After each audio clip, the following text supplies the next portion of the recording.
Hello friends, പുതിയ വിഷു ഒക്കെ തുടങ്ങാറായില്ലേ? അപ്പോൾ ഇനി നമുക്കൊരു സെറ്റ് പാവാടയൊക്കെ തയ്ക്കണ്ടേ? അപ്പോൾ എല്ലാവരും നല്ല അണിഞ്ഞൊരുങ്ങി നല്ല സുന്ദരികളൊക്കെ ആയിട്ട് വരണ്ടേ? അപ്പോൾ നമുക്കൊരു സെറ്റ് പാവാട നമുക്ക് തയ്ക്കാം. അപ്പോൾ നമുക്ക് തുടങ്ങാം അല്ലേ? അപ്പോൾ നമുക്ക് ആദ്യം സ്കേർട്ട് തയ്ക്കാം. അപ്പോൾ ഞാനിപ്പോൾ ലൈനിങ് വെച്ചിട്ടാണ് തയ്ക്കുന്നത്. അപ്പം ഞാൻ എടുത്തേക്കുന്ന തുണിയുടെ അളവെന്ന് വെച്ച് കഴിഞ്ഞാൽ 3.25 മീറ്റർ ഉണ്ട്. അപ്പോൾ ഒരു 38-40 സൈസ് ഉള്ളവർക്ക് വരെ ഇത് ഇടാം. അപ്പോൾ ഞാൻ അങ്ങനെ തയ്ച്ച് കൊടുക്കുന്നത്. ഇപ്പോൾ എനിക്കല്ല തയ്ക്കുന്നത്, ഞാനിത് പുറത്ത് തയ്ച്ച് കൊടുക്കുന്നതാണ്. അപ്പോൾ ജസ്റ്റ് നിങ്ങൾക്കും കൂടി ഒന്ന് കാണിച്ച് തരാമെന്ന് വെച്ചിപ്പം പരിചയമില്ലാത്തവരൊക്കെ ഉണ്ടാവും. തയ്ക്കുക പാവാടയൊക്കെ തയ്ച്ചിട്ട് അത്ര ഇതില്ലാത്തവരൊക്കെ ഉണ്ടാവും. അപ്പോൾ അവർക്കൊക്കെ ഒരു ഇതായിക്കോട്ടെ എന്ന് വെച്ചിട്ട് ഞാൻ കാണിച്ചു തരുന്നതാണ്. അപ്പോൾ എല്ലാവർക്കും തയ്ക്കാനൊക്കെ അറിയുമെന്ന് എനിക്കറിയാം, എന്നാൽ ജസ്റ്റ് ഞാനൊന്ന് കാണിച്ചു തരുന്നത് മാത്രം. അപ്പോൾ ആദ്യം നമുക്ക് ഇവിടെ ഒരു 1.5 ഇഞ്ച് നമുക്ക് ഇങ്ങനെ തയ്യൽ കൊടുക്കാം. ഇവിടെ ആദ്യം ഇങ്ങ് കെട്ടിടണം, വന്നിട്ട് വേണം നമുക്ക് ഇങ്ങോട്ട് തയ്യൽ കൊടുക്കാം. എന്നിട്ട് ഇവിടെ ഒരു 1.5 ഇഞ്ച് സ്ഥലം ഇങ്ങോട്ട് നമ്മൾ തയ്ച്ച് കയറ്റിയിട്ട് വേണം നമ്മൾ പ്ലീറ്റ് ഇടാൻ. കാരണം ഇത് നമുക്ക് ഈ സൈഡ് ഇങ്ങനെ നമുക്ക് തിരിച്ച് മറിച്ച് ഇങ്ങനെ ഒന്ന് ഇവിടെ ഒരു നമുക്ക് കെട്ട് വരുന്നില്ലേ, അതിൻ്റെ അവിടെ ഇങ്ങനെ ഒന്ന് സ്റ്റിച്ച് ചെയ്ത് കൊടുക്കാനുള്ളതാണ്. അതുകൊണ്ടാണ് ഞാൻ അത്രയും ഗ്യാപ്പ് അവിടെ വിട്ടത്. എന്നിട്ട് നമുക്കിനി പ്ലീറ്റ് ഇട്ട് തുടങ്ങാം. ഇഷ്ടം ഉണ്ടാവുമല്ലോ പ്ലേറ്റിന് വീതി അനുസരിച്ച്, അതനുസരിച്ച് ഇടാം. ഇപ്പം ഞാൻ അളവൊന്നും എടുക്കുന്നില്ല. എനിക്കൊരു മിനിമം ഏകദേശം അളവ് എനിക്ക് ഒരു ധാരണയുണ്ട്. ഞാൻ ആ ഒരു അളവിലാണ് ഞാനിവിടെ ഇപ്പോൾ പോകുന്നത്. അപ്പം നമുക്ക് തുടങ്ങാവേ. എങ്ങനെയാണ് തയ്ക്കുന്നതിന് ഇപ്പോൾ എല്ലാവർക്കും മനസ്സിലായിട്ടുണ്ടാവുമല്ലോ അല്ലേ? ശ്രദ്ധിച്ച് നോക്കിയാൽ പെട്ടെന്ന് മനസ്സിലാവും. അപ്പം ആദ്യം ഒരു പ്ലേറ്റ് ഇട്ടു, അത് പകുതിക്കുന്ന നമ്മൾ സൂചി അവിടെ കുത്തി നിർത്തിയതിന് ശേഷം വേണം രണ്ടാമത്തെ പ്ലേറ്റ് എടുക്കാൻ. ആ പ്ലേറ്റ് എന്ത് ചെയ്യണമെന്ന് വെച്ചാൽ ഈ മിഷ്യൻ്റെ ഈ പൊട്ടി നമ്മൾ മെല്ലെ ഇങ്ങനെ പൊക്കി കൊടുക്കുക. എന്നിട്ട് ഇതിൻ്റെ അടിയിലോട്ട് അടുത്ത പ്ലേറ്റ് എടുക്കുന്നത് നമ്മൾ അടിയിലോട്ട് കുറച്ച് കയറ്റി കൊടുക്കണം.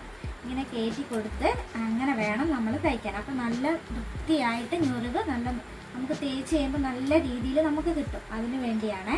അപ്പം അങ്ങനെ നമ്മളിങ്ങനെ കൊടുത്തു, അടുത്തത് തയ്ച്ചു. അതിൻ്റെ സെൻറ്ററിൽ കൊണ്ടുപോയി നമ്മൾ നിർത്തി, സൂചി ഒന്ന് നമ്മളവിടെ നിർത്തി, എന്നിട്ട് അടുത്ത പ്ലേറ്റ് എടുത്തു. അങ്ങനെ നമ്മൾ തയ്ക്കുക. എന്നിട്ട് ഫുള്ള് നമ്മൾ എത്ര ഇപ്പം 3.25 മീറ്ററല്ലേ എടുത്തത്, നമുക്ക് എത്രയാണോ നമുക്ക് സൈസ് വേണ്ടത് അതിനനുസരിച്ചുള്ള പ്ലേറ്റ് നമ്മൾ അങ്ങോട്ട് ഇടുക. അങ്ങനെ ഇട്ട് പോവുക. അപ്പം ഞാനിത് ഫുള്ള് പ്ലേറ്റ് ഇട്ടതിന് ശേഷം നിങ്ങളെ ഞാൻ കാണിച്ചു തരാവേ എങ്ങനെയാണെന്ന്.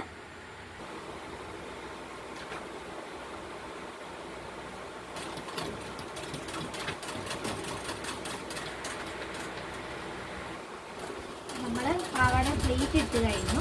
ഇനി അടുത്ത് നമുക്ക് അതിൻ്റെ പട്ട വെക്കണം. പട്ട വെക്കാൻ വേണ്ടിയിട്ട് എന്ത് ചെയ്യണമെന്ന് വെച്ച് കഴിഞ്ഞാൽ ഇപ്പം നമ്മൾ പ്ലേറ്റ് എടുത്തില്ലേ, അപ്പോൾ ഇത് നമ്മൾ വന്നത് 38 സൈസല്ലേ. അപ്പോൾ ഇത് 38 കറക്റ്റ് ഉണ്ടോ നോക്കണം നമുക്ക്. അപ്പോൾ നമുക്ക് ഒരു ടേപ്പ് എടുത്തിട്ട് നമുക്ക് അളന്ന് നോക്കാം. അപ്പോൾ നമുക്കിവിടുന്ന് അളവെടുത്ത് നോക്കാം അരയുടെ.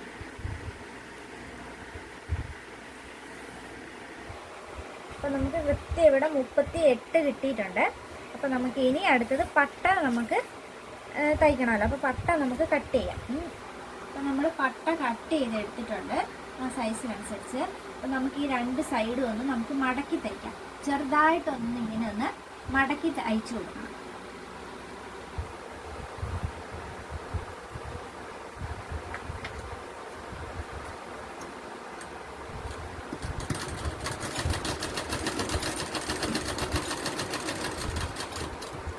പട്ട വയ്ക്കാം. പട്ട വയ്ക്കുമ്പോൾ ആദ്യം നമ്മൾ മോശം വശത്ത്, അതായത് ഉൾഭാഗത്ത് നമ്മൾ ഫ്രണ്ട് ഭാഗത്തിലോട്ടാണ് ഇത് അടിക്കുന്നത്. അപ്പോൾ നമ്മൾ ആദ്യം മോശം വശത്ത് വെച്ചിട്ടാണ് നമ്മൾ ഇത് അടിക്കുന്നത്. അപ്പോൾ ഫ്രണ്ടിൽ നല്ല വൃത്തിയിൽ ഇരിക്കാൻ വേണ്ടിയിട്ടാണ്. അപ്പോൾ എല്ലാവരും അങ്ങനെ തയ്ക്കണമെന്നില്ല, എന്നാലും ഞാനിങ്ങനെയാണ് തയ്ക്കാറുള്ളത് കേട്ടോ. അതുകൊണ്ടാണ് ഞാൻ നിങ്ങൾക്ക് കാണിച്ചു തരുന്നത് ഇങ്ങനെ. അപ്പോൾ ഞാൻ തയ്ക്കുന്നത് ഇങ്ങനെയാണ്. അപ്പോൾ നമുക്ക് ഞാൻ തയ്ക്കുന്നത് നോക്കിക്കാം. അതിന് മുമ്പ് ഈ പാവാട ഞാനിവിടെ മടക്കി അടിച്ചിട്ടുണ്ട് കേട്ടോ. അത് ഞാൻ കാണിച്ചിട്ടില്ലായിരുന്നു. അപ്പോൾ എല്ലാവർക്കും അറിയുന്നതായതുകൊണ്ടാണ് ഞാൻ പിന്നെ അത് അങ്ങോട്ട് വിട്ടത്, ഞാനിത് എടുത്തില്ലായിരുന്നു കേട്ടോ. അപ്പോൾ നമുക്ക് തുടങ്ങാവേ.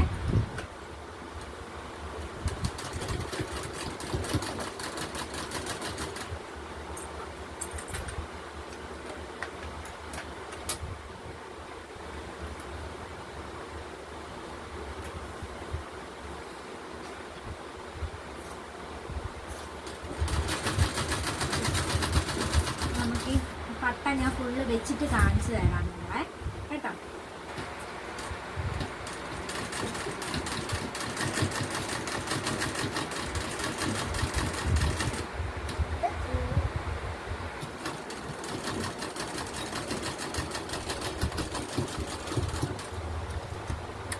നമ്മുടെ പാവാടയുടെ പട്ട പിടിപ്പിച്ച് കഴിഞ്ഞ് ഇനി അടുത്ത് നമുക്ക് ഇത് ഉള്ളൊന്ന് റൗണ്ട് ഈ പട്ട പിടിപ്പിച്ച് കഴിഞ്ഞു.